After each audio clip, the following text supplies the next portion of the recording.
Anak, pasensya ka na kung ngayon lang tayo ulit lumabas dahil madalas pagod kami ni Daddy Rob magtrabaho, anak. Pasensya ka na kung hindi ko nabigay yung iPhone 11 na gusto mo.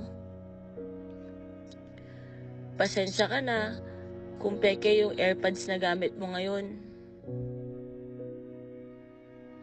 Pasensya ka na kung walang aircon yung classroom mo at lagi kang naiinitan. Lagi mo kasing sinasabi yun eh. Ang hirap ng buhay, anak. Balang araw, mapapanood mo ang mga videos kung ano ang trabaho ni Mami. Balang araw, ikakahiya